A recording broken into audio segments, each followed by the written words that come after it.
Good morning or good evening, everybody, and welcome back to the channel. Thank you for taking some time out of your day and spending it with me while I prattle on about the Women's Prize for Fiction. This is vlog 5, and this means that it's the last vlog, and I'm on the downhill run to finish all these books.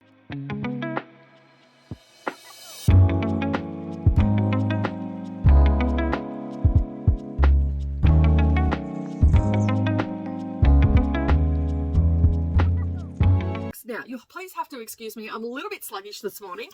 It is 9 o'clock on the 11th of April, but I had a really big day on sprints yesterday and went and hung out with Coda and Paula and Donna and Neva. My daughter even made an appearance over on Coda's channel as well. So it was an epic day. I ended up doing like 13 hours, almost 14 hours on sprints. I think it was like 13 and a half, something like that on sprints. And then after that, I had to upload videos because I couldn't do it while I was on. My internet was lagging. Anyway, I digress. You're not here for that, all that sort of stuff, but I had a great time and it's well worth being tired today. But today I knew that I was having a pretty easy day. Thursdays is normally my craft day and whatnot, so I'll have the camera filming and doing all stuff for the craft channel and whatnot, and it's all sort of overhead stuff, so I don't have to be looking my best or even be that coherent. But anyway, we're here to talk about Western Lane is the book that I'm going to start off with. Now, this is probably the smallest book, I think, on the list because I went and had a look at the audio because I've got it on audio. Subsequently, I do have it on Kindle as well because it was cheap to get the audio with the Kindle, so that's what I did. And basically, I'm going to listen to it while doing a little bit of immersive reading and get it done. Now, I tend to listen to my books anywhere from 1.8 to 2.10. And this one is sitting really nicely. The narrator's sitting really nicely at about 195.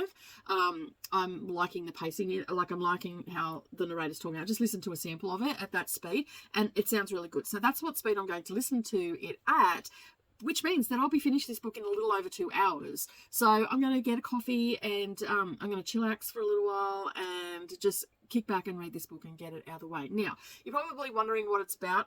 From my understanding, and I have seen a few people, because I've watched a few people, their prediction videos and all that sort of stuff, and also I've watched some people that have read them, and inadvertently these books are in there. Now, and also my friend Chris, that is on sprints all the time, generally gives me the theme of the book anyway, and that's fine because I read the synopsis for the Women's Prize for Fiction, whereas my normal books, I don't tend to read the synopsis. I just go into them. Oh, the cover looks pretty, or someone's recommended it, and I just go into it and I don't look any further. But with the list one, I sort of want to prepare myself for what I'm going in, and especially for this list because it has been quite a trauma-filled list. If you've watched any of the other videos, you already know that. Like, I've been on a bit of a journey. The last video, which was log 4, which went up today, that week wasn't so bad. I didn't have a real trauma-filled week. There was still a lot of stuff happening in the books, but I didn't feel like it was as full on as the week before. Like when I read the Trickster vlog, that was yeah. There are some books. But anyway, this book is called Western Lane. It's by Chetna Maru, which I think I've already said. It's got 160 pages in it. So it's not an overly big book, but it does meet the word requirement because there has to be a word requirement. This is a debut novel, I believe, is my understanding. And it's following an 11-year-old girl, Gopi, has been playing squash since she was able to hold a racket, and then her mother dies. And her father enlists on a quietly brutal training program for her. And the game becomes her world, and slowly but surely she grows and apart from the rest of her family and all that sort of stuff, just because of her, from what I can gather from the synopsis, must be because of her grueling schedule and whatnot. So it is a coming of age story, which I'm okay with it, but it's not something that I do gravitate towards, so hopefully this one won't be too bad. It falls under fiction, literary fiction, contemporary sports, coming of age, and family. Now this one has a pretty low rating, and this was also shortlisted for the Booker Prize for 2023. And I'm just reading off Goodreads because it's just easier for me to go there and to get this information than try to have bits of paper around and books around and all the rest of it with it. But it's had 5,905 ratings, 976 of those have been written reviews, and it's coming in at a 3.53. So, and that honestly doesn't sway my thoughts at all, because there's been books that have been around the 3.5 and I've actually loved them. So that's where it's at. Now let me just have a look what other information we've got going on here with it as well.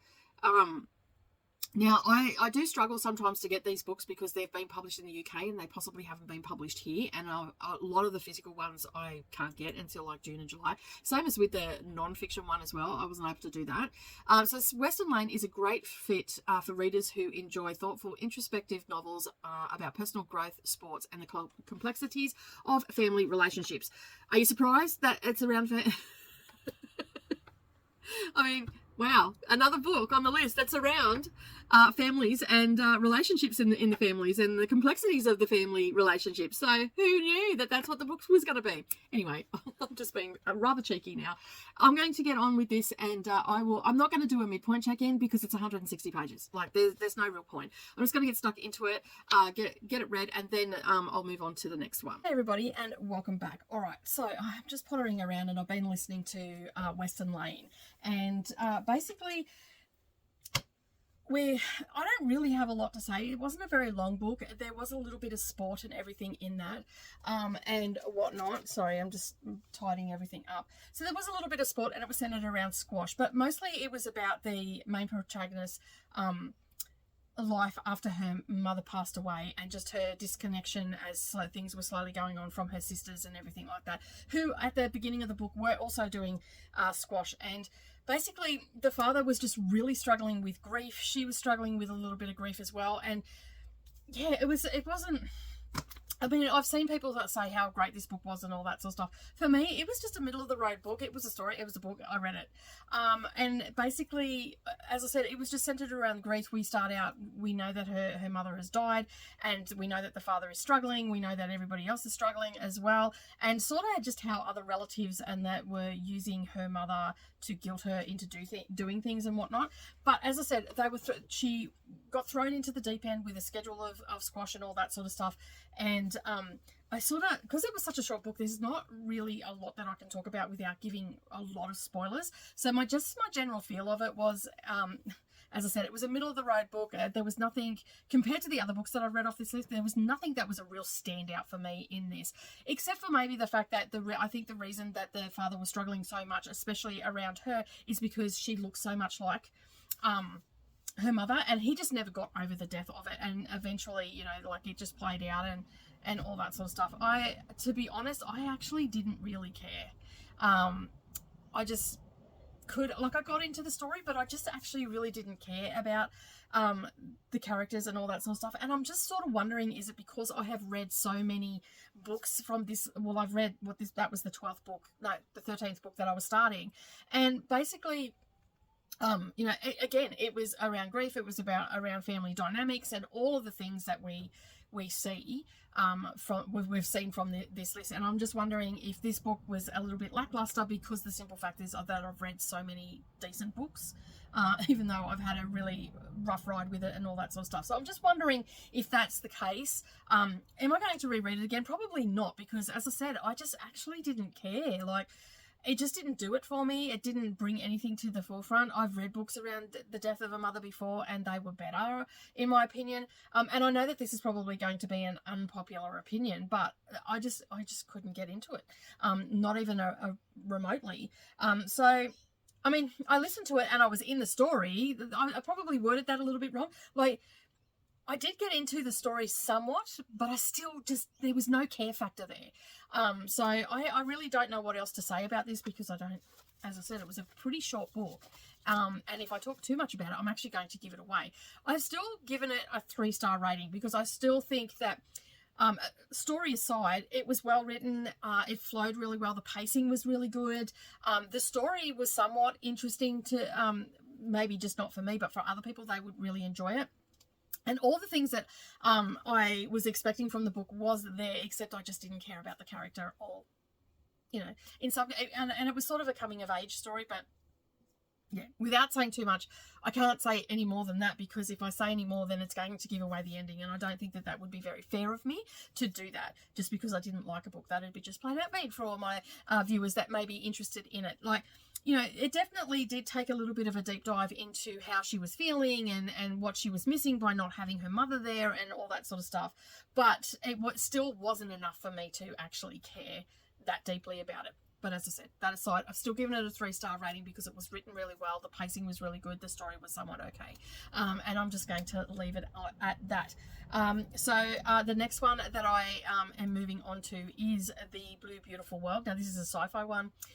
So we'll see what that is all about. Hey everybody, and welcome back. All right, this one, I've finished the other one and I've talked about that. You've already seen that. I'm just having a nice relaxing day today and getting these books read. Now, the next book that I'm going to read is called The Blue Beautiful World by Karen Lord. Finally, an easy name to say. I've really struggled with some of the authors' names this week.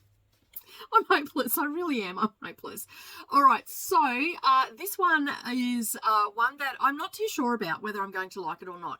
There's a lot of chitter-chatter across the internet about this book that you need to read because it's apparently a part of a series. Now, I've brought Goodreads up and it says it's the Cygnus Beta series and there's 3 in it and there's 2 before this.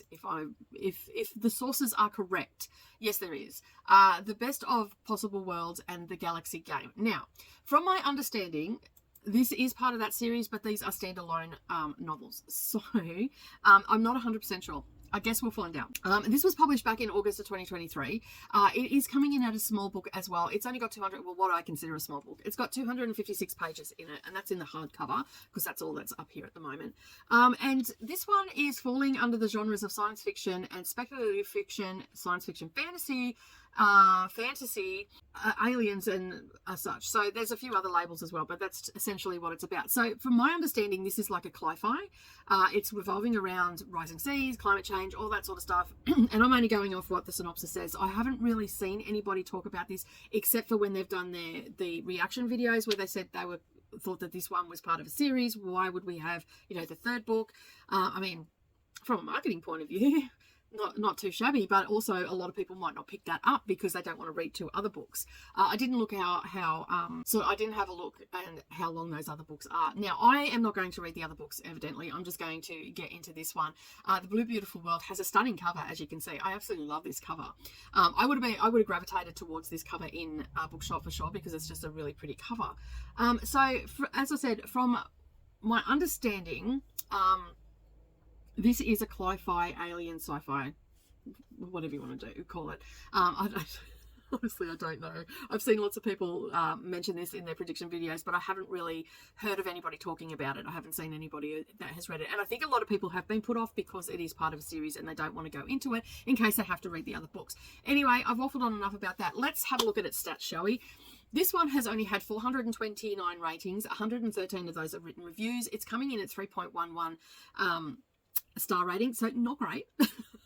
I mean, it's a 3-star rate, so I'm not expecting too much. Now, this seems to have gone away from the family trauma according to the synopsis, but I'm going to bring up the Storygraph little blurb that it says. The Blue Beautiful World by Karen Lord is a good fit for readers who enjoy thought-provoking science fiction, exploring the impact of technology advancements, first contact with alien civilizations, and the potential for human transformation in the face of global change. So, is it going to be like dystopian? Who knows? Let's have a look what else it says over here. As first contact transforms the Earth, a group of gifted visionaries race to create a new future in this wondrous science fiction novel from award-winning author Best of All Possible Worlds. The world is changing and humanity must change with it. Rising seas, soaring temperature, radically transform the face of the Earth. Meanwhile, the Earth is being observed from afar by other civilizations. Interesting. And now they're ready to make contact. Okay. Vying to prepare humanity for first contact are a group of dreamers and change makers, including Peter Hendricks, the genius inventor behind the most advanced virtual reality tech. Carissa, a beloved celebrity icon with a passion for humanity work. This is getting weird by the second. And Kanoa, I think is how you pronounce it, a member of the Council for Young People around the globe, drafted to reimagine the relationship between humankind and alien societies. All right, interesting so far. And they may have an unexpected secret weapon. Owen, a pop megastar whose ability to connect with his adoring fans is more than just charisma. He has a hidden talent that may be the key to uniting Earth as they look as they look towards the stars. But Owen's abilities are so unique that no one can control him, and so seductive that he cannot help but use them. This sounds so weird. Can he transcend his human limitations to find the freedom he has always dreamed of? Or is he doomed to become a dictator of his nightmares? Oh my God. Oh, this sounds like a very interesting read. All right. Yeah, wish me luck, everybody, because I don't know where this is going to go. And of course, I don't read sci-fi, so that's even more of a kicker. But it sounds like it's a reality show, just from the synopsis. But anyway, like celebrity icons, we've got a pop star, we've got visionaries, like it's all happening in this cast of characters. So I'm going to be very interested to see how this pans out. As I said, it's got 256 pages. I probably will do a check-in with this one because this synopsis just sounds ridiculous. Oh, wish me luck. I'm going to need it for this one. But I didn't hear the word mother, daughter, or trauma anywhere in that synopsis. No grief, no nothing. This is just first contact. So maybe it's the read that I need to cleanse the palate. Maybe I should leave this till last. But anyway, I'm going to get into it. It's only a 9-hour audio book, so I'm probably going to listen to this at 2 times speed. So this will be done in a few hours. So yeah, I hope that I can push through it and it doesn't bore me to tears, because that's sort of the problem that I have with a lot of sci-fi. I just get bored and whatnot. So we will see how we go with this. Now, I have seen that Chris said that, I'm pretty sure Chris said that they liked this book, that it wasn't as bad as they thought and whatnot. So it'll be interesting to see if our tastes align, because we have had some differing opinions over the last couple of years about books and whatnot, but it's all in good fun. It's all in good fun. All right, I'm going to head off and get stuck into this book. I will check in probably about the halfway point and see how we're traveling with it, and then we'll do the wrap up. We'll see you soon. Hi everybody, and welcome back. All right, I have just finished The Blue Beautiful World. It is Friday the 12th. I didn't get it finished yesterday like I wanted to, but at least now it's done and dusted. Now, this was a sci-fi one on the list, and I don't normally gel with sci-fi, but in saying that, I actually didn't mind this story. I was engrossed in the story and I really liked the story, but I was somewhat confused for a lot of it, and I think that was because I had the audiobook. My friend Chris on Sprint said that there was actually a glossary with everything listed. Now, I couldn't find it on my Audible, so I'm assuming that it wasn't there, and it didn't go through it at the end of the audiobook either. So for the most part, and as you've noticed, I didn't do a check-in for this one because I just got into the story. Now, I really enjoyed the story, the premise behind it. We've got a group of people and it's around virtual reality is in there as well. And we've got a group of people who are the ones that are basically making first contact with aliens. That was the premise of it, I understood. So we had someone that was high up in their field in virtual reality. Then we had a socialite. We had someone else, which I can't remember. And then we had Owen, who was a pop star. Now, for most of the book, I was quite confused about what was going on. Like, had they made first contact? No, they hadn't. All that sort of stuff. They were actually gearing up to make first contact and all the rest of it. But I was really confused around the around Owen, because I wasn't sure at first like who he was or anything like that. I mean, subsequently you do find out that, but and why he was there. And so I was a little bit confused by that. And I did mention that on Sprint, and I thought, oh, maybe because I felt like I was missing something. And I started to think, oh, maybe it's because there's 2 books in this world prior to this one. But my understanding was that we could read this as a standalone, and that's what was confusing me. And I actually said on Sprints, I wonder if it's just my own head is thinking that I've missed out on something, because I know that there was 2 books in this world prior to this particular book. And I said, well, Chris, you've read it. Am I, like, I sort of, do I need to read these books? And basically the consensus was no. And then there was a little bit of an explanation. I'm like, okay, so I am understanding it. I just thought I wasn't understanding it, but I was understanding what was happening and all that sort of stuff. I just felt like I'd missed something. So just be aware that if you go and look it up and you see that there's 2 books prior to that, you're not missing anything that I'm aware of. And I don't believe Chris has even read the other ones. So what everybody was saying is actually correct. So yeah, now how do I feel about this book? Apart from the confusion aside and my own head making things up about the book, I actually really enjoyed it. I settled into the story really well. I love the premise of this book. The pacing was really good as well. I didn't find myself drifting off or anything like that. In fact, I just got stuck in, while I was listening to it, I got stuck into cleaning and all that sort of stuff. And it kept me motivated to keep cleaning, and because I was, doing the swap over, getting winter clothes out and all that sort of stuff, and cleaning out cupboards and everything. So it kept me engaged. So I am really pleased about that, because I was not too sure about it, because sci-fi is not my genre, my go-to genre. I've read hardly anything in it. So surprisingly enough, this has actually kept my interest, and I thoroughly enjoyed the story. I would have liked to have seen the glossary or a PDF attached to the audiobook, because that would have helped me to understand who was who, where they were from, you know, and all the things that go through it. Now, this was also supposed to have climate change in it, so like a cli-fi. It was not heavily climate change. There was talk throughout the book in it, but it wasn't heavily. It was more about this first contact and the virtual reality.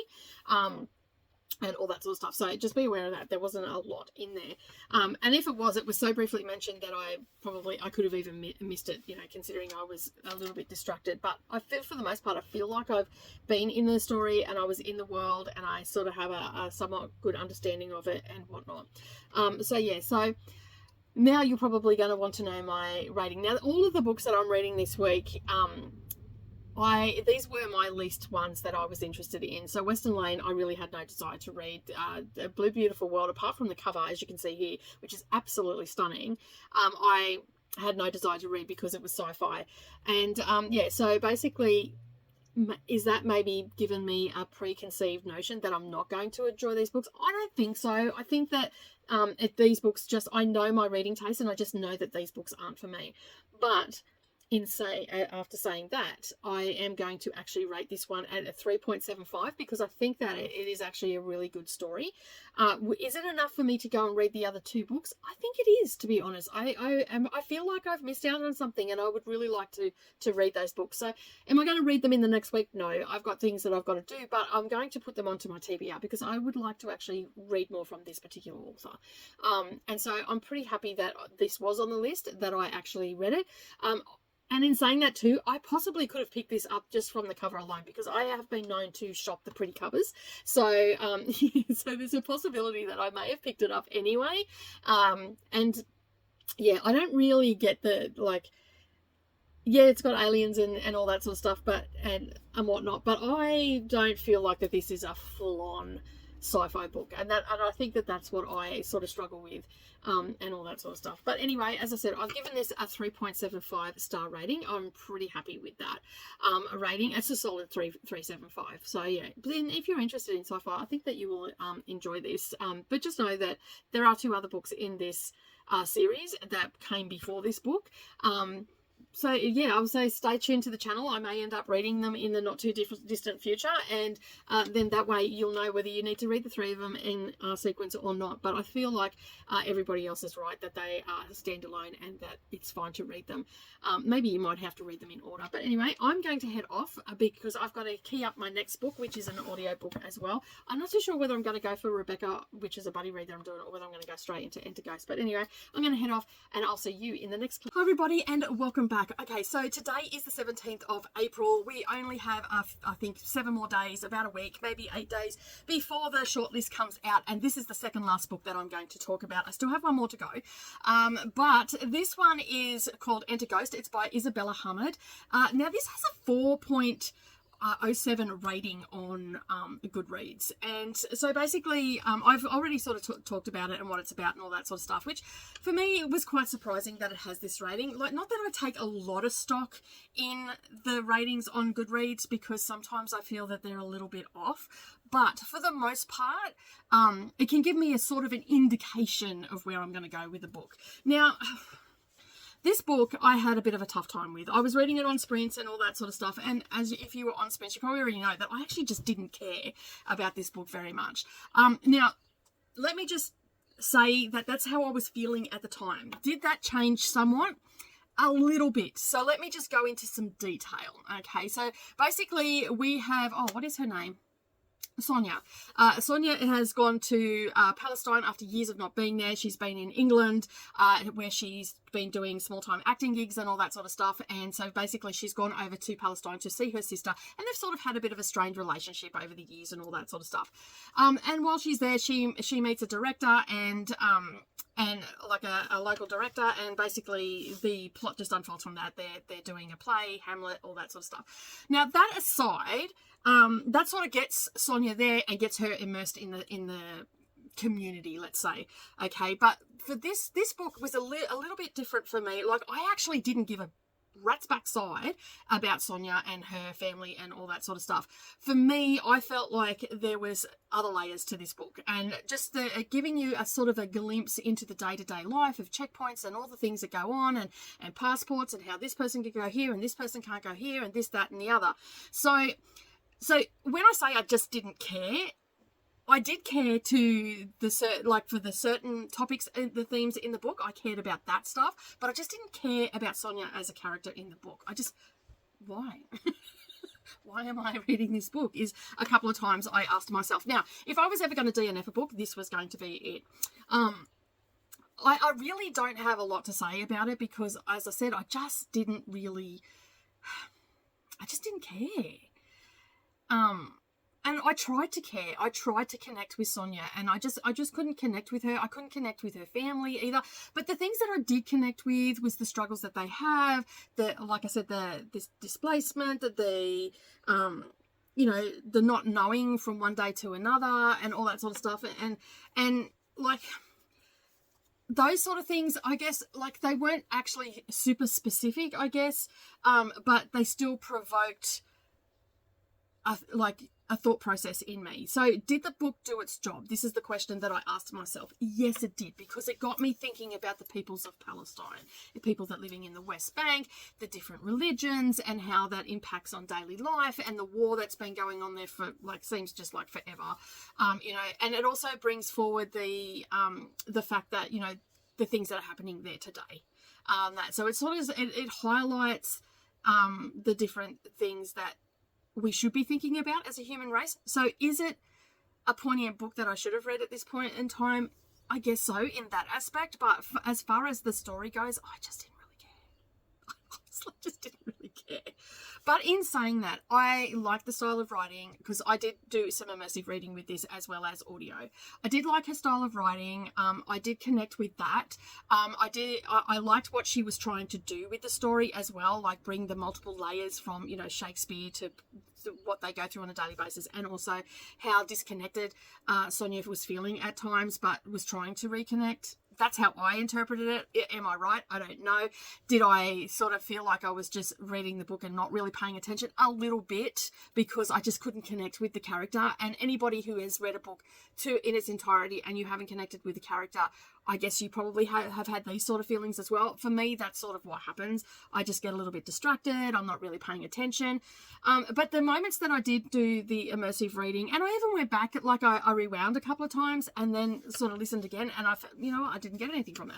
I'm not caring. So, we have all these things that are happening in this book, but the character for me, the characters for me were not the best, I would say.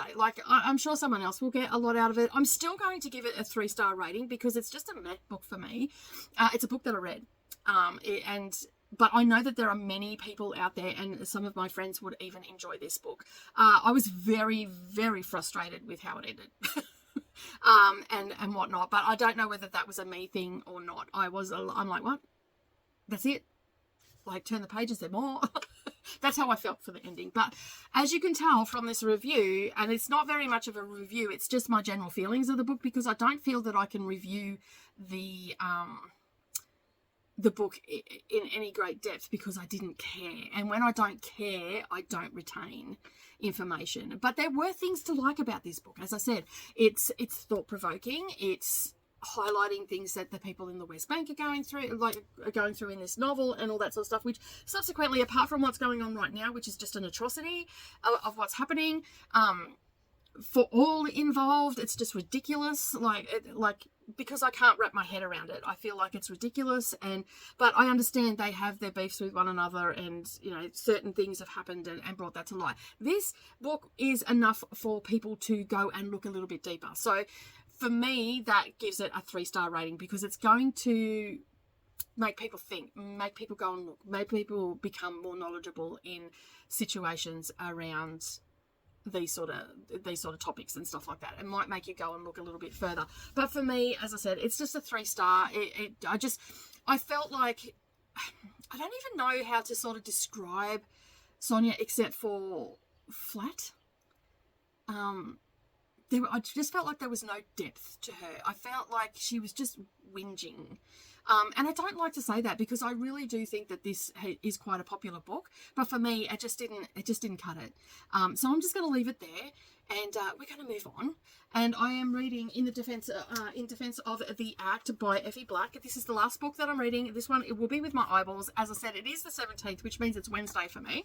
And I have sprints, and Brittany is sprinting right now. So I have just done all the things that I need to do in the morning for her first sprint, which was an hour. I've gone and showered, made coffee, done this video and all that sort of stuff. But then I'm going to settle in and finish this book today. Now, this is only 180 pages. Now, let me just bring it up. And of course, you know, I have a sip of coffee and then I get, I get the hiccups, always. There it is, it comes up. So, let me just bring it up here. Let me, like, close all this stuff down. I don't know, I left my computer on last night, so if I can up to all these pop-ups and all the rest of it. So, oh, dearie me. Story. Okay, so the next book that I'm reading, as I just said, is In Defense of the Act. It's by Effie Black. This was published in 2023, evidently. I'm not sure of the exact date. Let me just bring that up. July last year. All right, so this is...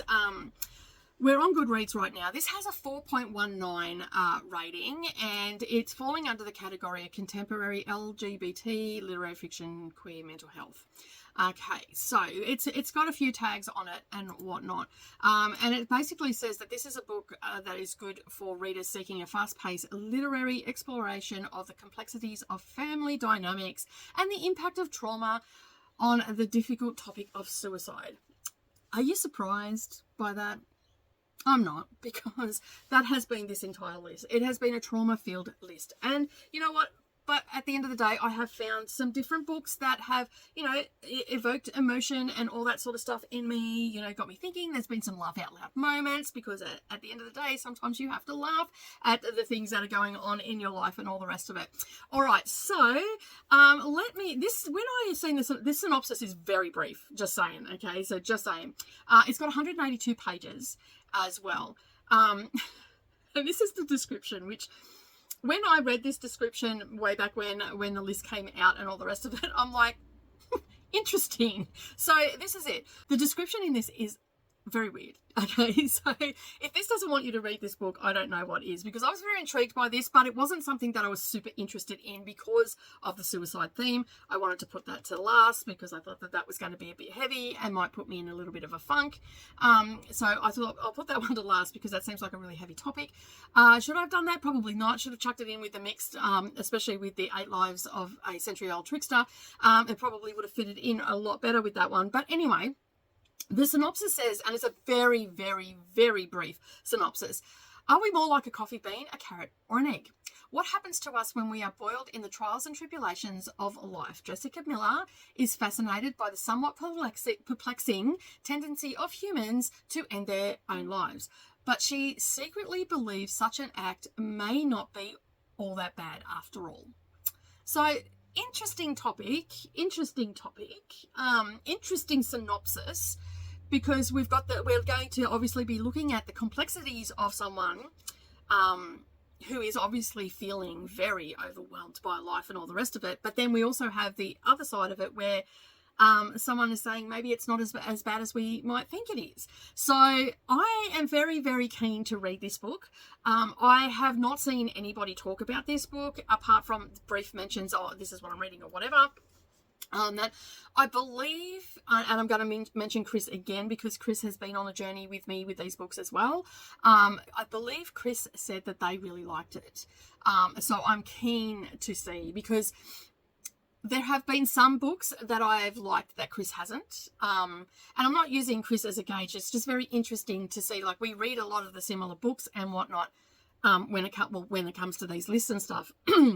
But it's very interesting to see where we lie on our feelings about those books and whatnot. So yeah, it's quite an interesting little thing that we've got going. And Chris likes to tease me too in comments on sprints and all the rest of it. So true to form, I've left a Read with the Eyeballs book to the last, just to make it that little bit extra challenging.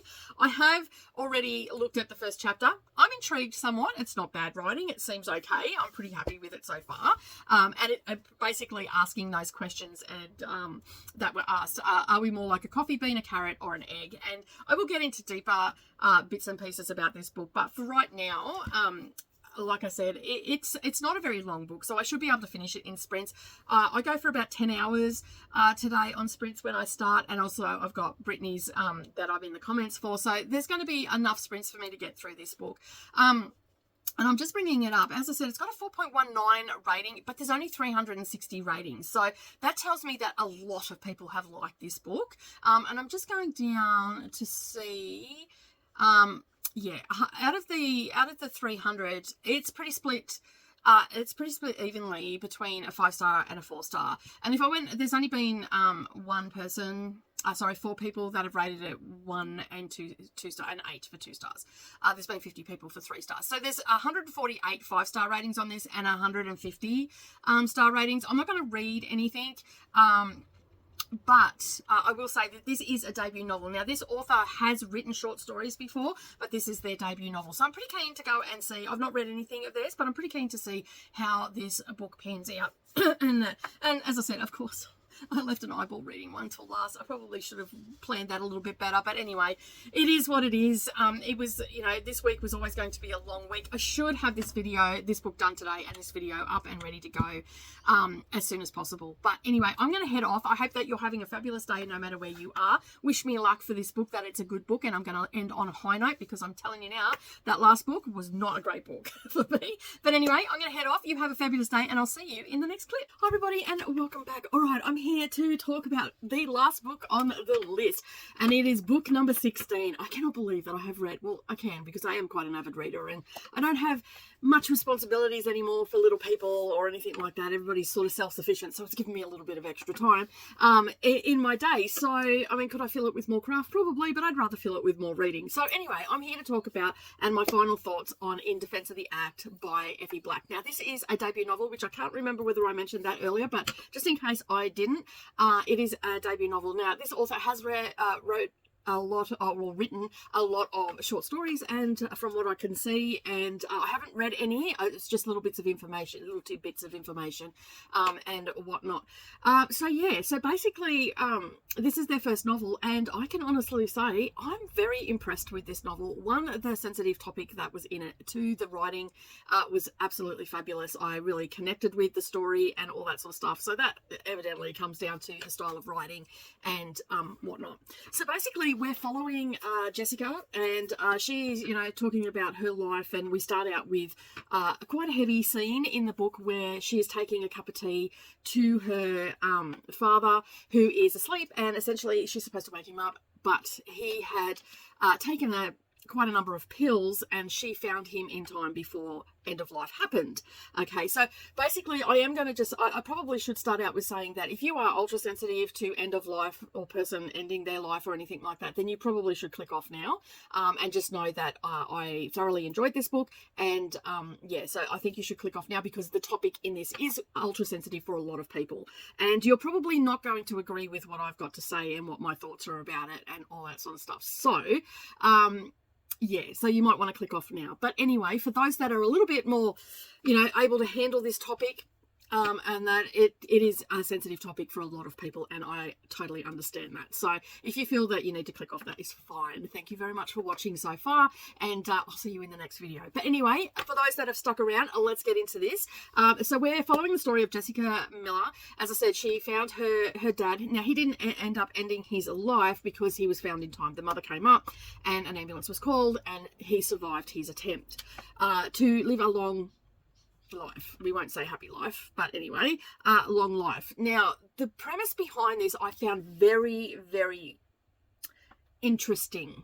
It's an interesting way of looking at this very, very ultra sensitive topic. Now, Jessica is at university and she is obsessed with suicide, and basically she decides that that's going to be her field, and she looks into the into nature, essentially, animals, all that sort of stuff. And so we get a lot of little facts in the beginning of the book about spiders and, well, mainly arachnids, basically, and how they pretty much do the things that they do.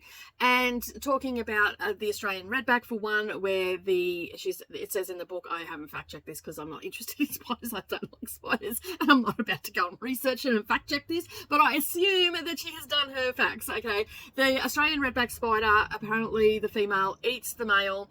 I think I have heard that before, so it's probably true. Eats the male, and talks about, and Jessica then talks about how some of the male spiders don't get into this kink, but then others like just fall straight in there. So they, it's essentially a suicide mission.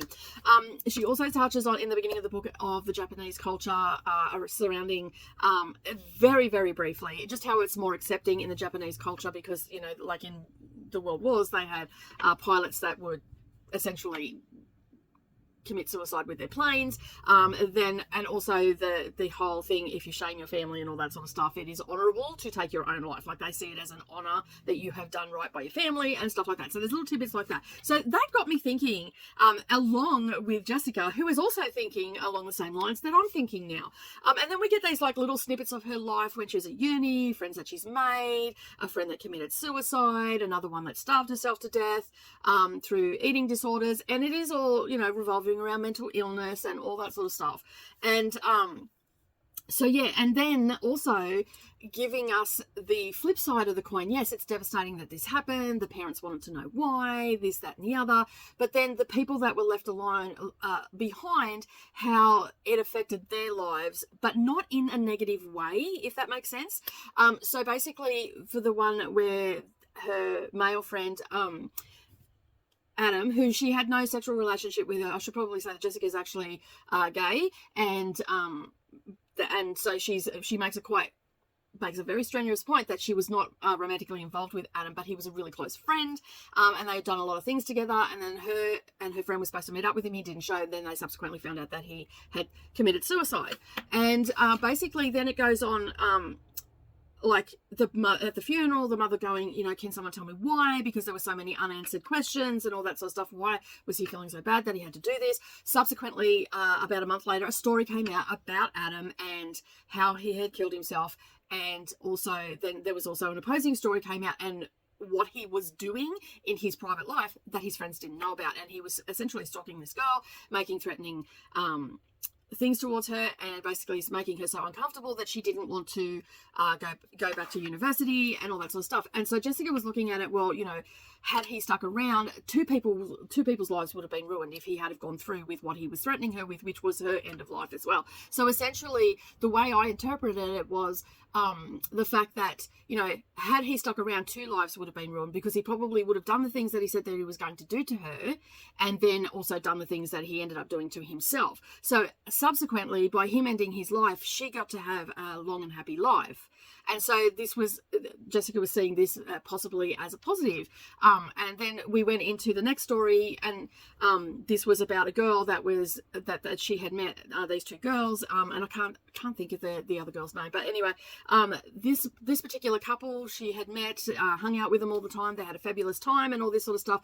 But one of the girls had a severe eating disorder, so she would binge and purge, and basically was starving herself to death. And eventually she succeeded, and her heart gave out and she died. And then again, Jessica was looking at this as a positive thing because it was impacting the partner so hard that she was starting to struggle and all the rest of it. Now that partner was, while it is sad and it was, self-harm and all that sort of stuff, there was still a positive that came out of that, because the person knew that that's what they were doing, and basically said, look after her, make sure that she's okay and all that sort of stuff. And, Jessica stuck to her word and made sure that she was okay. And then the partner went off to have a long and fulfilling, happy life, found a partner, was very happy, all that sort of stuff. So we've also then got snippets of Jessica's life from the point of a failed attempt at ending one's life, and that's referring to her father and how toxic he was and abusive and all the things that come with that. Like, he beat his wife, he beat his children, he was angry all the time and was struggling and all the rest of it. And while we're going through this, no mental illness is ever actually discussed or anything like that, or labeled in this, but just all the things that come with that aggression and, being on edge. She was saying how she felt, it would have been better. But she doesn't know that. But it would have been better if he had have succeeded, because then they wouldn't have had to go through that. Now, yes, their life ended up panning out and all the rest of it. But then she looks at each of her siblings and how that aggression and violence and everything affected them. Her brother is essentially antisocial, and her sister is, touch and go with, stability and stuff like that. And overall, Jessica has been the one that's come out of it on the other side, not as bad. And there's other little tidbits in there about her being the favourite and all this sort of stuff. So maybe the other two were more victimised, but she doesn't go into that because this is from her point of view and how she sees it. And basically, yeah. And I was going along and I was reading this book, and I don't like to make, sometimes you can't help but see the parallels, but see, man, this could be my life. This, especially the section about the father being aggressive and all that sort of stuff. Now, I'd like to say that my dad only went my mum a couple of times that I am aware of. I don't know what they did behind closed doors. I don't ever remember seeing bruises on my mother, but he was a very emotional abuser, and also physical towards us kids and stuff like that. And I actually came back because I was reading this on Sprints on Wednesday, and I'm like, either my sister or I could have written the paragraphs that I was reading on this, and it was quite interesting to see those parallels and whatnot, and how Jessica was interpreting this, that it would have been better had he succeeded. So she gave you, the things that happen when someone succeeds, but also looked at when someone doesn't succeed and they're still on this planet. And it sort of got me thinking, and this is probably where people are going to disagree with me, unsubscribe, do all of the things, but this is just a book that it got me thinking, to see, it comes back down to, I don't have to necessarily, take this as face value, but, it is a thought-provoking book. And it got me thinking, what if these people that do this to themselves, that there is a greater purpose for them not being here anymore, for the people that are surrounded them, and all that sort of stuff. So it got me thinking. Now, a lot of people aren't going to agree with that, but I think in I know that this is a novel and all the rest of it, but I'm guessing that some people may have thought this in real life. I mean, if I'm thinking this from this, I'm pretty sure other people have thought this. I think sometimes, when I was a kid, I used to wish that my dad was no longer there, and so, yeah, I can understand where Jessica's coming from in this book. Now, honestly, this book could easily have been a non-fiction book, because it pretty much read like a memoir, and because she was telling us her life story and all the rest of it. It is not a memoir, it is total fiction and all the rest of it, but it is very, very thought-provoking. Now, who would have thought, as Chris coined, who would have thought that a suicide book would be the best book on the list? Just saying. Okay, that is straight from the keyboard of Chris, and I'm highlighting that comment because I am in total agreement with that. This book was so well done. It was so well written. It was thought-provoking. It was emotional and all that sort of stuff. Now, I haven't given you all the details of this book because there is also another story going around Jessica as well, with her partner, with her sister, with her mother and her father. That is a very compelling story and in itself. Excuse me, my voice has got a bit croaky. So that is a really compelling story in itself. Now, this book only comes in at 182 pages in the physical, and I think it's 200 pages on Kindle, and that's where I read it. And I absolutely love this book. I burned through it. It is, I did fluff around it at the beginning because I was a little bit scared, because I knew the topic was suicide and I didn't know how heavy it was going to get. So when I started the day out on Wednesday, I procrastinated and all the rest of it, and I'd read something, then I'd do something, I'd read something, then I'd do something, and then once I got to my sprints, I just settled into the book and I just smashed through it. And it was I just absolutely loved it. I can't stress how much I love this book, and it's so amazing to me that such a heavy topic, this is a heavy topic for a lot of people. This author has just managed to write a book that is just so thought-provoking. And honestly, if you've thought about reading this and thought, you know what, I don't actually want to read this, and all that sort of stuff, I do recommend, if you're, you know, had someone that has taken their own life or attempted to take their own life and all that sort of stuff, I probably wouldn't recommend it to you. You know, just know where you're at in your reading journey and what you can accept and what you can't. But this is a really good book, and I have actually given it 5 stars. Now, as Chris said, who would have thought that a suicide book would be the best book on the list? Overall, this list has been a pretty hectic list with topics and all the rest of it. But yeah, this is yeah, and it goes on to, like, when it starts out with a prologue of the explanation of a coffee bean, a carrot, and an egg. What if are we more like a coffee bean, a carrot, or an egg? Now, Jessica is definitely an egg. She's hardened herself to her environment, and what that is it starts out with an experiment: a carrot, 3 pots of boiling water, a carrot's put in, an egg's put in, and a coffee bean's put in, and it's just it's using those is it metaphor is the word I'm looking for? Using those things in each have exactly the same environment, which is, I guess, referring to her siblings, and each one has a different outcome. So the carrot in the boiling water becomes mushy, the egg becomes hard, and but still retains its shape, and the coffee bean assimilates and basically gives you this beautiful thing afterwards, you know, that we can drink and enjoy and all that sort of stuff. But essentially, the coffee bean hasn't changed. So yeah, so.